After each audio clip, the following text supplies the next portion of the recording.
Ya, bismillahirrahmanirrahim. Assalamualaikum warahmatullahi wabarakatuh. Terima kasih untuk attentionnya. Hari ini kita akan belajar, kita akan mengkaji, akan belajar tentang satu materi tentang filsafat hukum, tentang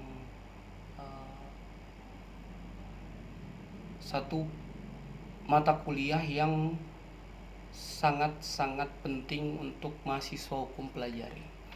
Jadi karena ini pertemuan awal, saya masih memberikan pengantar tentang apa-apa saja yang harus dilakukan oleh mahasiswa. Kemudian saya menyampaikan RPS, rencana pembelajaran semester, dan bagaimana komitmen pembelajaran kita di kelas. Jadi hari ini saya masuk sedikit saja tentang materinya, akan tetapi tidak semuanya saya masuk karena hari ini kita masih pertemuan awal dan masih awal sekali untuk melaksanakan perkuliahan. Jadi terima kasih untuk kehadiran mahasiswa, terima kasih untuk yang menonton video ini.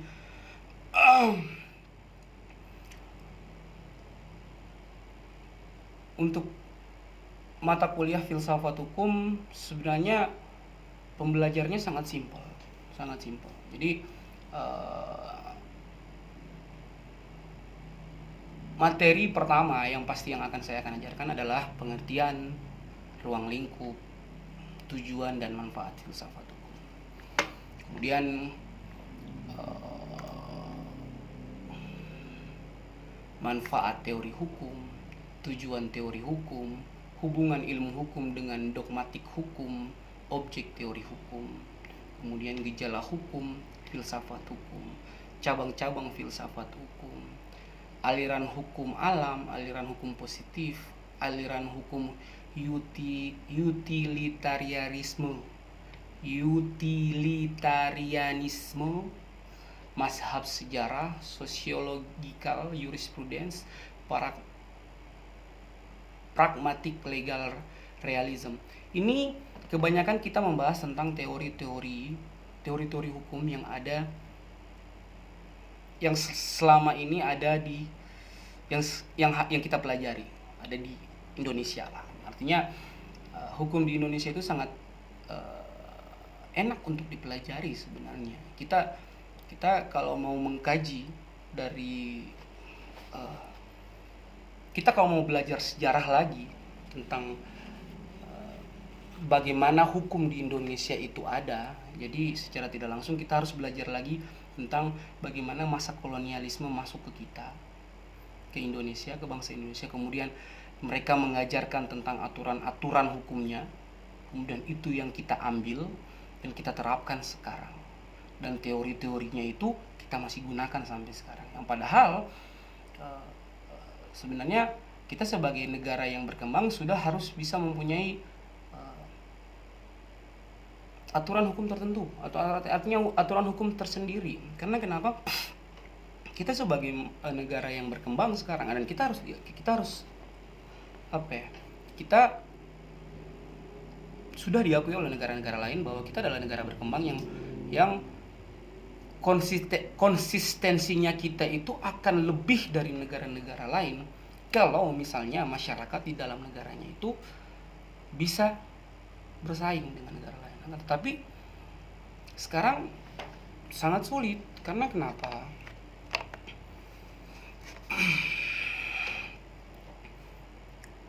Ini kita kembali lagi tentang bagaimana sistem pendidikan yang ada di Indonesia. Kita kembali lagi tentang ajaran-ajaran yang ada di Indonesia. Ini belum masuk ke kita belajar lagi tentang bagaimana hukum di Indonesia itu berlaku. Artinya begini, hukum di Indonesia itu tidak pernah diajarkan saat di bangku sekolahan.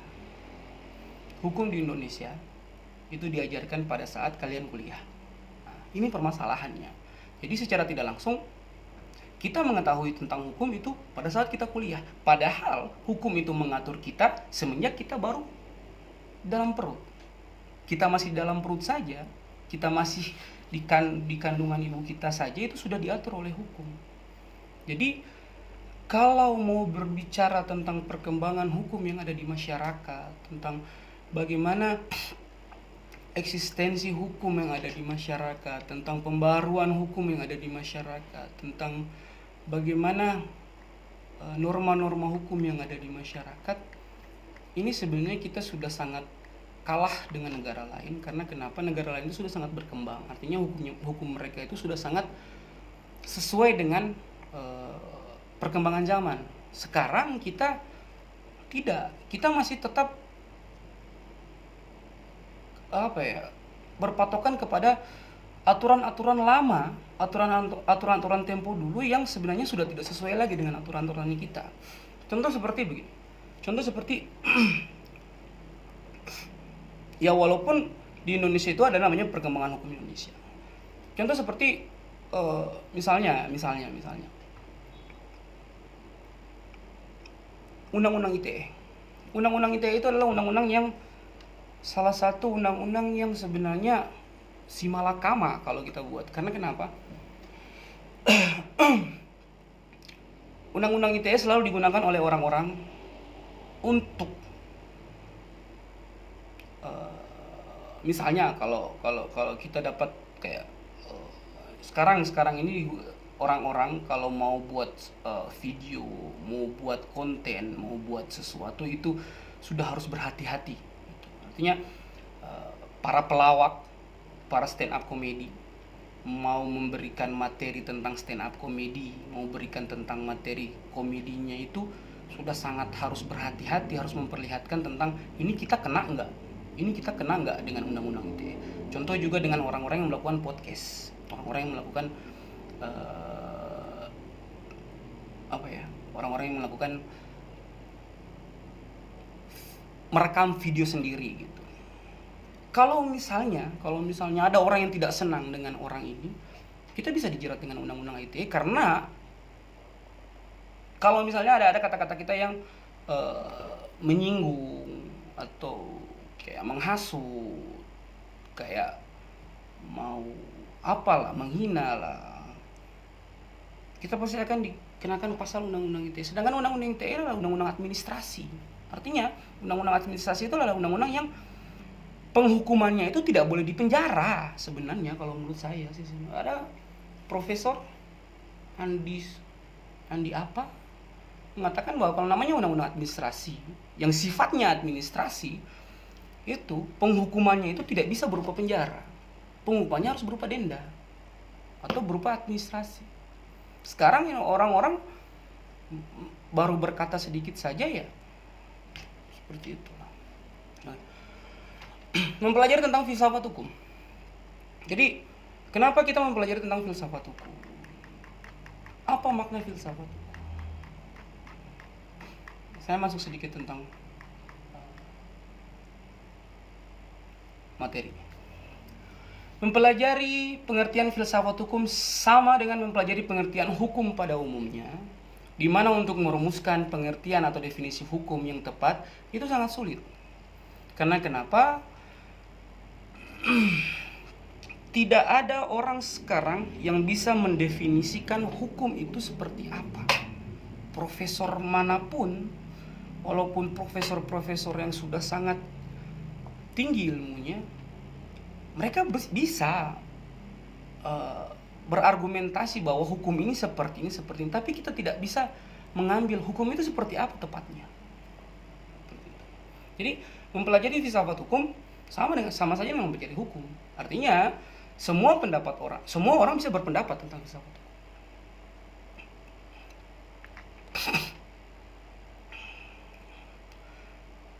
Menurut para ahli, Plato dan Aristoteles, filsafat hukum adalah filsafat kegiatan berpikir, sehingga filsafat merupakan ilmu. Artinya bagaimana kita berpikir tentang hukum, bagaimana kita berpikir tentang apa itu hukum, mengapa harus ada hukum, apa tujuan hukum. seperti apa nanti hukum ke depan. Kemudian Gustav Radbruch, filsafat hukum adalah filsafat yang berkaitan dengan persoalan nurani manusia, karena filsafat hukum merupakan bagian dari filsafat yang objeknya khusus hukum. Artinya di sini filsafat hukum berkaitan dengan persoalan nurani manusia, persoalan dengan objek hukum khusus tertentu. Kemudian Joachim Friedrich, filsafat hukum adalah filsafat terapan, karena filsafat hukum dapat diterapkan di dalam masyarakat dengan cara menyusun teori-teori hukum. Ini sebenarnya kita mempelajari filsafat hukum, artinya kita mempelajari bagaimana cara membangun hukum, bagaimana cara mempelajari hukum itu sendiri.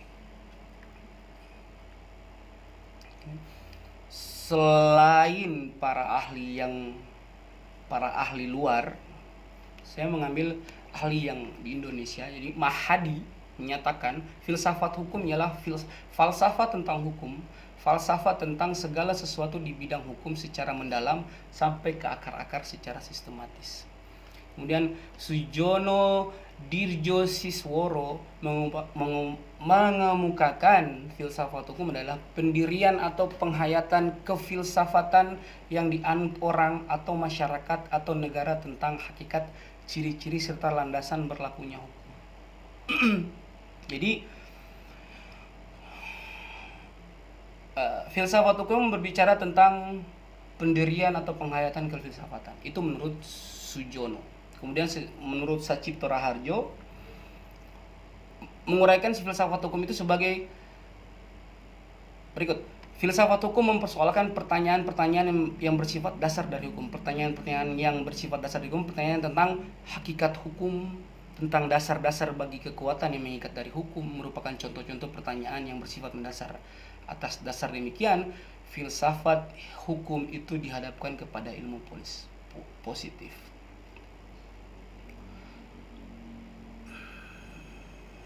Dari beberapa rumusan ahli dapat ditarik inti atau unsur filsafat hukum, yaitu pada umumnya mereka sepakat bahwa filsafat hukum itu merupakan cabang dari filsafat, yaitu filsafat etika atau moral. Kemudian bahwa yang menjadi objek pembahasannya ialah tentang hakikat atau inti yang sedalam-dalamnya daripada hukum.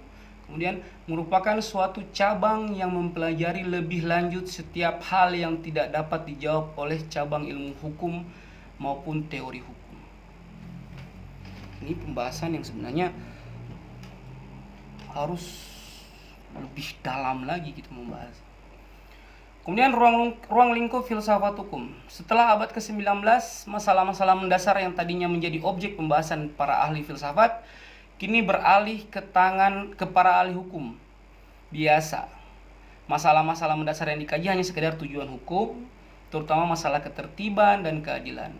Dasar-dasar bagi kekuatan yang mengikat dari hukum, hubungan hukum alam, hukum positif, hubungan hukum dengan kekuasaan, mengapa negara berhak menghukum orang, dan lainnya sebagaimana yang bisa dilahirkan dari ahli filsafat, melainkan juga meliputi berbagai hal yang mendasar oleh para ahli hukum. Pembahasan filsafat hukum tidak hanya masalah tujuan hukum saja, seperti filsafat hukumnya para ahli filsafat di masa lampau, melainkan merupakan buah dari pemikiran para ahli hukum, teoritis maupun praktis, yang dalam tugas sehari-harinya banyak menghadapi permasalahan-permasalahan yang menyangkut keadilan sosial di masyarakat. Masalah-masalah hukum yang lahir seperti hubungan hukum dengan kekuasaan, hubungan hukum dengan nilai-nilai sosial dan budaya, apa sebab negara berhak menghukum seseorang, apa sebab orang mentaati hukum, masalah pertanggungjawaban, masalah hak milik, masalah kontrak, masalah peranan hukum sebagai sarana pembaruan masyarakat, dan lain-lainnya. Artinya semua yang berkaitan dengan hukum itu pasti akan dipelajari. Mengenai masalah ruang lingkup pembahasan filsafat hukum tersebut dalam kepustakaan seringkali dikacaukan dengan banyaknya peristilahan yang terutama di belahan dunia Anglo-Sakson seperti Amerika dan Inggris, selain istilah philosophy of law atau legal philosophy. Dikenal juga istilah lain seperti jurisprudensi atau legal theory. Beberapa penulis tidak membedakan arti ketiga istilah tersebut, akan tetapi ada pula yang membedakan walaupun sukar untuk memberikan batas-batasnya yang tegas. Khusus yang berhubungan dengan istilah jurisprudensi ini yang banyak digunakan oleh para penulis hukum Amerika, Inggris, dan negara-negara lainnya yang menggunakan bahasa Inggris sebagai bahasa pengantarnya dianggap perlu penjelasan yang lebih lanjut. Kemudian, fungsi dan tujuan filsafat.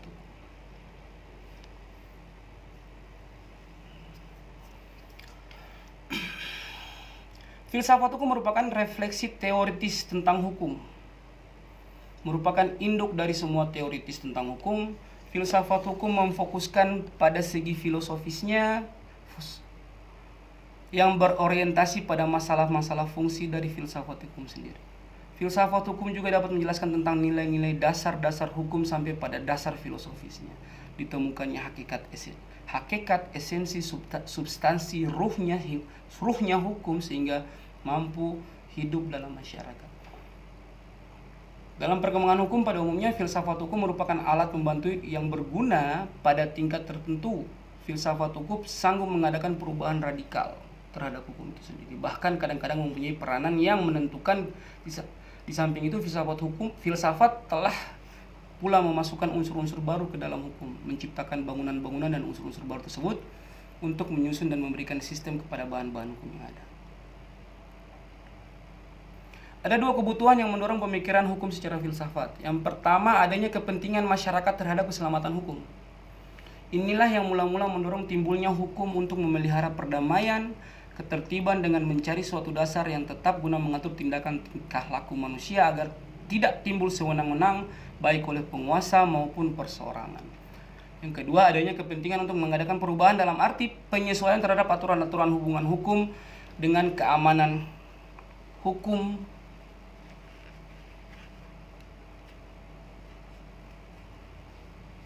dan keamanan umum tersebut dengan keadaan masyarakat yang selalu berubah. Artinya, dua kebutuhan mendorong pemikiran hukum secara filsafat ya sama saja. Artinya, hukum itu difungsikan untuk mengatur masyarakat. Hukum itu difungsikan untuk memberikan keadilan untuk masyarakat. Hukum itu difungsikan untuk memberikan rasa kepastian kepada masyarakat. Hukum itu diperlukan agar tidak timbul kesewenang-wenangan baik penguasa ataupun perseorangan. Artinya di sini filsafat diperlukan agar, kenapa sampai kita berpikiran secara filsafat? Hubungan kebutuhan yang mendorong pemikiran hukum secara filsafat, masyarakat dapat diatur sedemikian rupa sehingga masyarakat tidak bisa berbuat sewenang-wenang. Begitu juga dengan pemerintah mentang-mentang pemerintah yang mempunyai kekuasaan sehingga pemerintah bisa sewenang-wenang. Tidak bisa seperti itu. Karena kenapa? Kita di negara hukum, kita punya aturan, kita punya norma, dan kita punya tingkah laku yang diatur menurut aturan-aturan hukum. Makanya kenapa hukum mendorong pemikiran hukum secara filsafat ya seperti itu. Dua kepentingan tersebutlah yang terus-menerus menuntut agar aturan-aturan hukum diteliti dan disesuaikan dengan keadaan kebutuhan yang up to date. Nah, kenapa saya katakan hukum itu sekarang di Indonesia sudah tidak up to date ya karena memang kita tidak sekarang Indonesia harusnya kita harus mengikuti perkembangan zaman.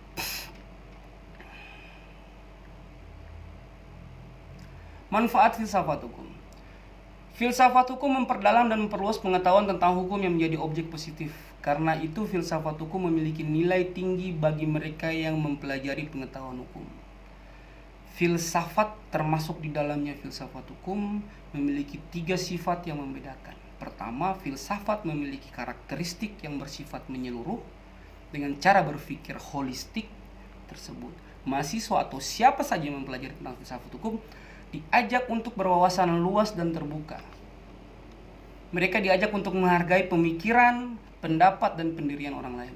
Itulah sebabnya dalam filsafat hukum pun diajarkan berbagai aliran pemikiran tentang hukum. Makanya kenapa banyak sekali pendapat-pendapat ahli, karena memang kita diberikan hak dan kita diberikan kebebasan dalam memberikan pemikiran-pemikiran kita tentang apa itu hukum, apa itu bagaimana dengan hukum.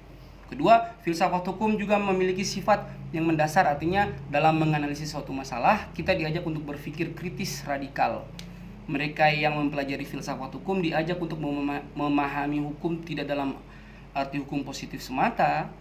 Orang yang mempelajari hukum dalam arti positif semata tidak akan mampu memanfaatkan dan mengembangkan hukum secara baik. Apabila ia menjadi hakim misalnya, ia akan condong menjadi corong undang-undang belaka. Makanya kenapa hakim itu memutuskan satu perkara tidak hanya berdasarkan undang-undang.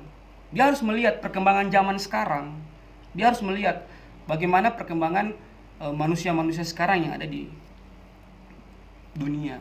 Jadi banyak putusan-putusan hakim yang harus sesuai dengan aturan sekarang. Dulu kerja paksa iya memang ada sih sebenarnya, kerja rodi, kerja. Cuman kalau untuk sekarang sih manusia untuk disuruh kerja paksa tanpa digaji, mau tidak? Kita seperti itu. Namanya pola pemikiran. Nah, tetapi ya yang intinya bahwa hukum itu dia bersifat mengikuti perkembangan zaman. Mengikuti perkembangan zaman. Di mana hukum itu tidak monoton, stuck di tempat.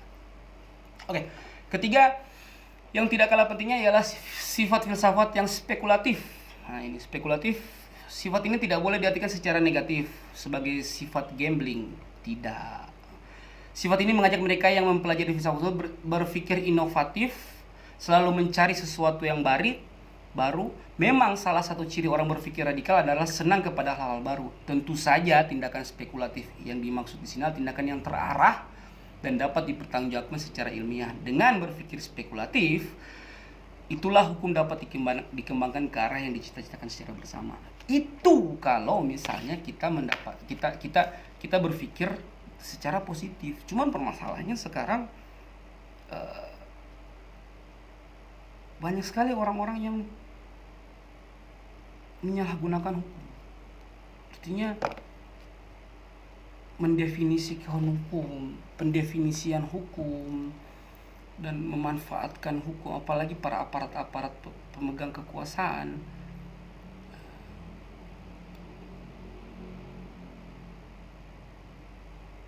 Memang inovatif, memang spekulatif, akan tetapi spekulatif yang mengarah ke hal-hal negatif itu yang sebenarnya tidak bisa.